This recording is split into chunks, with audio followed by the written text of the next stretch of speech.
Dadalhin ko kayo sa nag-aapoy na trono. Tandaan niyo yan, Ateneo de Manila.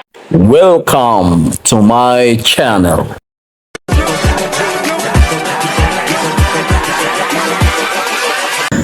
To Ateneo de Manila, to Team Manager Christopher Gimpo, Coach Tab, ito ang katanungan ko sa inyo at katanungan ng buong mundo. Una, bakit nyo itinatago ang drone cam? Itong una namin katanungan dahil dito namin makikita ang buong pangyayari. Pangalawa, bakit ang pagsasagawa nyo sa forensic autopsy ni Rene Boy ay normal lang? Ang nakalagay lang doon, asphyxia by drowning, at walang nakalagay doon na pananakit o mga pasa ni Rene Boy. Pangatlo, nasaan ang mga CCTV footage ng resort na kung saan makikita doon ang mga galawan ng mga teammates o ng mga atleta? Pang-apat na katanungan ng taong bayan, bakit almost 1 hour kayo nagtawag ng rescue team samantalang very literal naman na may nalunod at nag-agaw buhay? Panglima, nasaan ang bit-bit na bakal ni Coach Tab during the actual footage ng pagsagip ni Rene Boy at ni Adili? Nasaan ang bakal na yan? Yan ang 5 katanungan. Pang-anim, sino-sino ang gumawa sa mga pasa sa katawan ni Rene Boy? Pang-7 na katanungan, Ateneo de Manila, at nang ito, mga coaches, paano nalunod si Rene Boy at Adili? Pang-8 na katanungan, bakit putol ang drone cam ng mga rescue team? Bakit hindi namin nakita ang buong detalye ng kanilang pag-rescue? Tinanggal ba ang mga weights? Kaya hindi niyo pinakita ang buong recording ng drone cam na pinalipad ng rescue team? At palaisipan sa aming lahat ngayon, bakit hindi nyo pa din maisumiti yung drone cam? At bakit itong Ateneo de Manila tinotolerate ito si Coach Tab at itong si Mr. Christopher Gimpo? Nasaan ang drone cam? Bakit hanggang ngayon hindi nyo pa rin sinusurrender? Dahil mabulgar na may hising talaga. Tama? Tama? Ngayon, ang makapagsasabi na lahat ng katanungan namin is yung drone cam at saka yung bakal na bit-bit ni Coach Tab.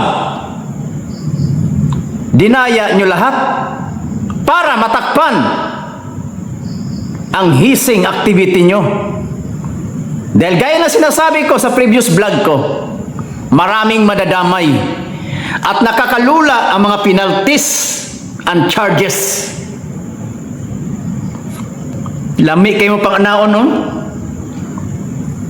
Grabe kayo. But anyway, sa tamang panahon, kayo din ay mananagot. Kahit anong tago nyo sa mga ebidensya na yan, may lilitaw at lilitaw na titistigo dito. Lilitaw ang ebidensya na yan pagdating ng tamang panahon na may matatamaan at matablan ng mga ritual namin. Kung dayaan lang pala ang labanan dito, pues gagamitan din namin kayo ng ritual. Dito tayo magkaalaman kung sino sa atin ang matitibag at mabaon sa hukay. Mga minamahal, sila mismo ang nagpakita ng motibo na pagdudahan natin. Dahil kung transparent sila at wala silang tinatago, Dapat wala silang dahilan na ang drone cam daw 2 minutes lang daw na napapalipad at nag-failed ito during the recording process. Maniwala kayo doon?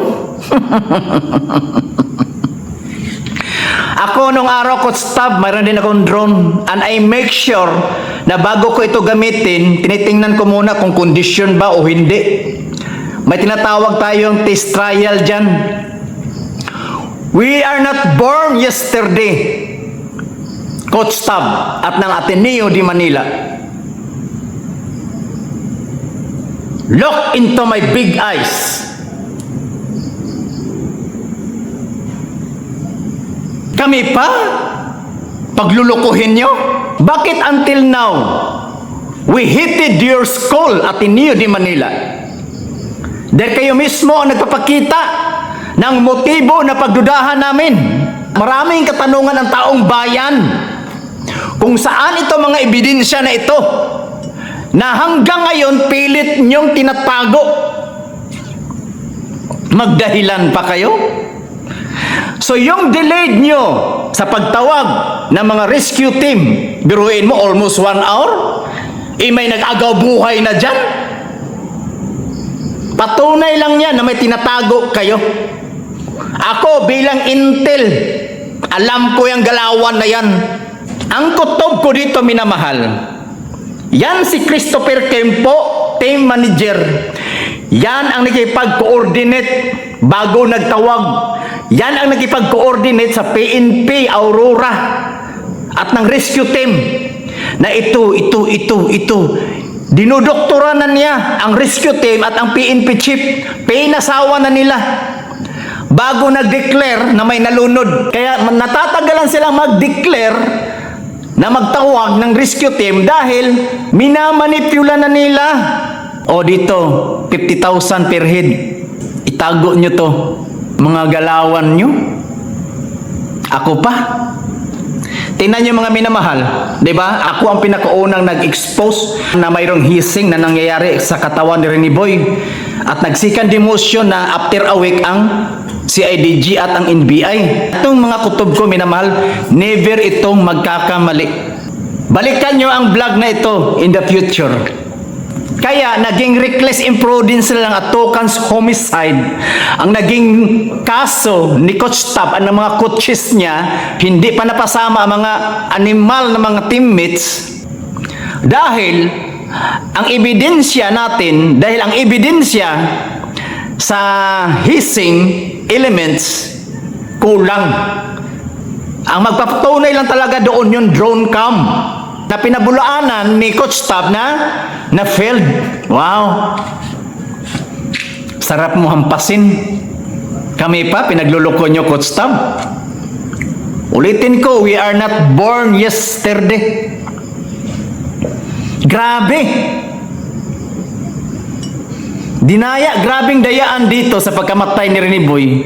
Kasi, kapag i-examine ang katawan ni Rene Boy, lilitaw na may hissing.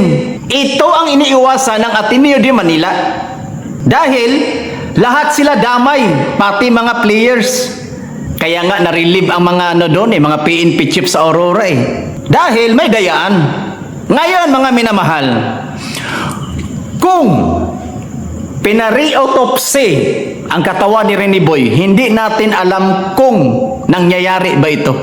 Kaya kung natatandaan nyo itong post na ito na humahakot din, nag-trending din, na galing sa OFW natin na kababayan na nagpakita sa kanya si Rene Boy, nasabi ni Rene Boy sa kanya na ipa-autopsy siya uli, ito pala, kaya pala.